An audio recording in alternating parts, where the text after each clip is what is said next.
The कहानीबाज।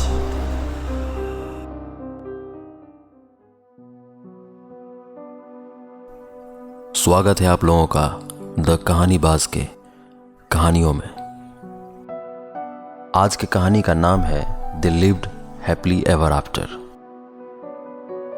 और ये कहानी दिव्य प्रकाश दुबे जी द्वारा लिखी गई है, जो कि एक बहुत ही फेमस राइटर हैं।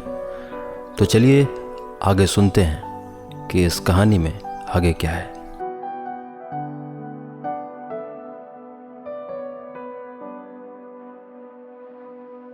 तुम मुझसे कुछ बोलती क्यों नहीं? इतना फासला क्यों आने दिया तुमने?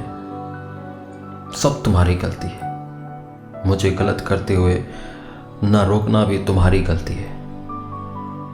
कोई कॉलेज में बोल ही नहीं सकता कि हम कभी लड़ भी सकते हैं। आज हालत ये है कि हम एक ही घर में अलग सोते हैं। मेरा टिफिन अलग आता है, तुम अपना खाना अलग बनाती हो। प्रीति, हम इसलिए तो घर से नहीं भागे थे।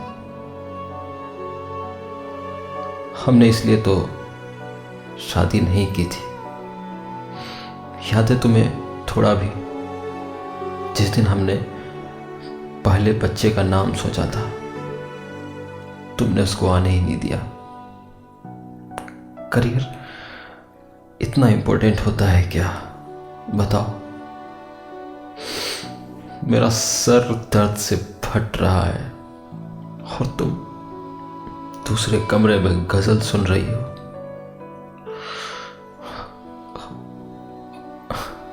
अब मुझसे ये सब बर्दाश्त नहीं होता।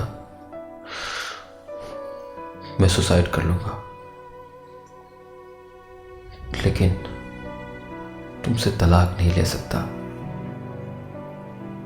ऐसी जिंदगी नहीं चाहिए जिसमें तुम ना हो। एक बार फिर से सोच लो ना, तुम क्या हो गया है तुम्हें? अभिषेक ने एक पन्ने पर 6 अगस्त 2012 की तारीख लिखी और सोने की कोशिश करने लगा।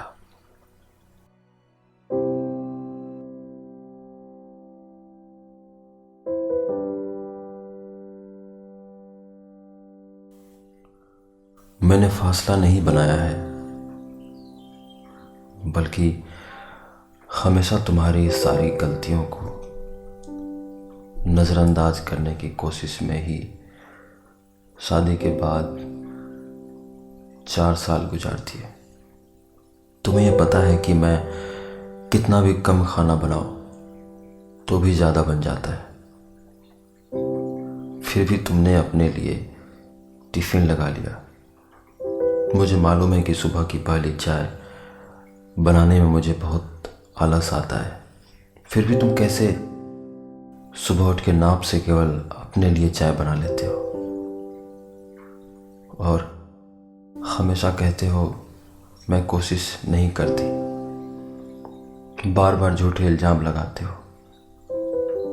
बच्चा ही शायद हमें अलग होने से बचा सकता था। जैसे ही मैं माँ बनी तो तुम क्यों ये बोलने लगे कि बाप बनने के लिए तुम अभी तैयार नहीं हो। वो हमारा बच्चा था अभिषेक। कितनी आसानी से तुमने बोल दिया था। अभी तुम बाप नहीं बन सकते। तुमने चाहे जितना भी बुरा किया हो, लेकिन पता नहीं क्यों मैं तुम्हारे बिना एक दिन भी जिंदगी का नहीं सोच सकती। और इसके जिम्मेदार तुम हो। इसलिए मैंने फैसला किया है, मैं सुसाइड करने जा रही हूँ।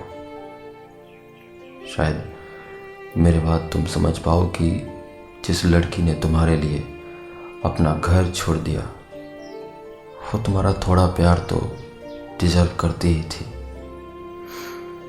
मैं जा रही हूँ और मुझसे दूसरी दुनिया में भी कभी मत मिलना। लव यू अभिषेक।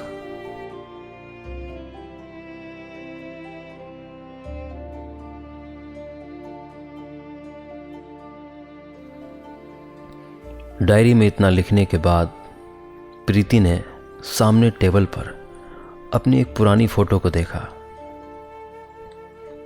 अपने पर्स से सल्फास की शीशी निकाली, गज़ल की आवाज़ थोड़ी बढ़ा दी ताकि अगर सल्फास खाकर वो तड़पे तो अभिषेक को पता ना चल पाए। शीशी खोल के डालने ही वाली थी, इतने में अभिषेक दरवाजे पर आकर चिल्लाया, थोड़ा धीमे बजाओ, मुझे नींद आ रही है। प्रीति ने बिना कुछ बोले आवाज़ कम कर दी और बिना तारीख डाले डायरी के पन्ने को दोबारा देखा और शीशी को अलमारी में बंद कर दिया। वो अपने तड़पने की आवाज़ अभिषेक को सुनाना नहीं चाहती थी।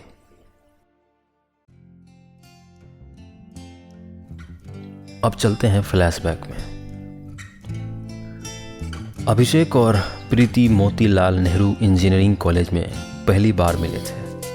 दोनों में शुरू के 2 साल कुछ ज़्यादा बातचीत नहीं थी। तीसरे साल में जब दोनों एक साथ कॉलेज की लिटरेरी कमेटी में आए तब पता चला वे दोनों ही लिखते हैं। इंजीनियरिंग कॉलेज में लिखने वाले लोग अक्सर कम ही होते हैं, इसलिए जो थोड़े बहुत लिखने वाले होते हैं उनकी केमिस्ट्री तुरंत मैच कर जाती है।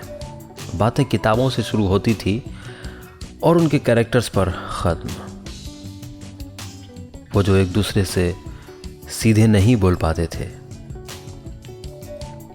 किसी किताब में कोई ना कोई कैरेक्टर पर वह बात बोल देता था। दोनों को कई बार एक दूसरे से जो बोलना होता था वे किताब में निशान लगाकर बता दिया करते थे। हालांकि प्रीति को किताब में पेन से निशान लगाना बिल्कुल पसंद नहीं था और अभिषेक ने पेंसिल से लिखना कब का छोड़ दिया था। प्रीति इस बात से बहुत नाराज़ होती थी कि अभिषेक किताब में भी पेन से निशान लगा देता है। इस बात से अभिषेक को ज़्यादा कोई फ़र्क नहीं पड़ता था।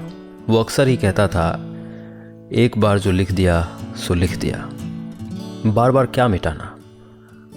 क्यों, गलतियां भी जो लिख दी वो लिख दी अभिषेक। हाँ और क्या, ज़्यादा से ज़्यादा पन्ना फाड़ के फेंक दिया। हर पन्ना रफ नहीं होता, हर पन्ना फाड़ा नहीं जा सकता। इतना कहकर प्रीति हर बार चुप हो जाती।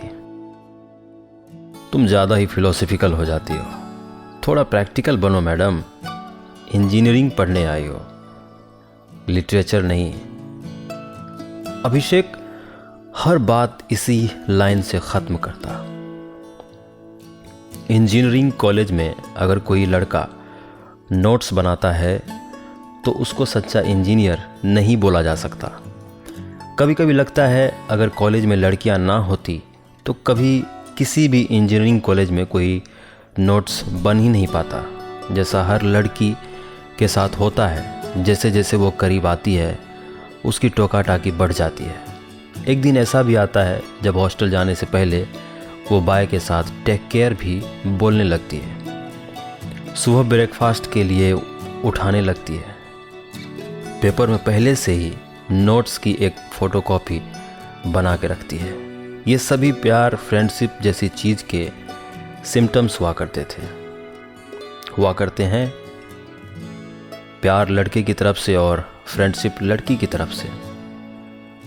ज़्यादा लिटरेचर पढ़ने का एक नुकसान यह भी है कि कभी अगर आपको किसी को बोलना पड़े कि आपको प्यार हो गया है तो आप पढ़ी हुई सैकड़ों प्रेम कहानियों में प्यार का इजहार कैसे किया गया है इसके रिसर्च स्कॉलर तो बन जाएंगे, लेकिन वो एक तरीका नहीं ढूंढ पाएंगे जिससे सामने वाला समझ भी जाए और मना भी ना कर पाए। इसलिए इंजीनियरिंग के दिनों का सबसे बड़ा डर प्लेसमेंट नहीं, लड़की की ना हुआ करता था। खैर, इस कहानी में ऐसा कुछ भी नहीं हुआ। प्रीति चूँकि लखनऊ की थी तो दीपावली की छुट्टी से पहले अभिषेक ने ऐसा प्रोग्राम बनाया कि उसको कुछ काम है लखनऊ में, तो क्यों ना दोनों साथ में ही बस में चल चलें। प्रीति को भी सही लगा, इसी बहाने वो कुछ और टोका टाकी कर पाएगी। दुनिया की 100% इंजीनियर ज़िंदगी में पहली बार किसी लड़की का हाथ बस में ही पकड़ना सीखते हैं और 99% पहला किस भी बस में करते हैं। ऐसे ही किसी छुट्टियों से पहले, ऐसे ही किसी शहर में किसी काम के बहाने जाने से पहले, ऐसा ही कुछ अभिषेक और प्रीति के साथ हुआ। बस रात के 11:30 बजे लखनऊ पहुंची। उसने जाने से पहले ना अभिषेक को बाय बोला, ना ही हमेशा की तरह टेक केयर का कोई SMS किया। प्रीति को अपने ऊपर बहुत गुस्सा आया कि वो ये सब कैसे कर सकती है। उसने छुट्टियों भर अभिषेक का कोई फ़ोन नहीं उठाया। छुट्टियां 6-7 दिनों की ही थी। छुट्टियों से आते ही अभिषेक गुस्से में मिलने आया। क्या नाटक है ये सब प्रीति, फ़ोन भी नहीं उठा सकती तुम। I am sorry. प्रीति बिना आंख मिलाए अभिषेक से बोली। अभिषेक बहुत बात करना चाहता था, लेकिन प्रीति ने एक ख़राब तबीयत का बहाना बना दिया। रात में 2 बजे अभिषेक को SMS मिला। I thought a lot about you all this while and I don't know why, but I can not proceed ahead. Please forgive me for sake of our friendship. I love you. Always yours Preeti. Take care. Abhishek को समझ आ गया था ये normal take care नहीं है। पढ़ने वाली लड़कियां अक्सर प्यार को शुरुआत में गलती ही मानती है। यह लड़के की जिम्मेदारी होती है कि वो लड़की को ज़्यादा दिन उसको गलती मानने से रोक ले, और ठीक यही अभिषेक ने किया। Today is the best day of my life. I love you Abhishek. मालूम नहीं हम कभी मिलेंगे या नहीं, लेकिन मुझे भरोसा है तुम सब सही कर लोगे।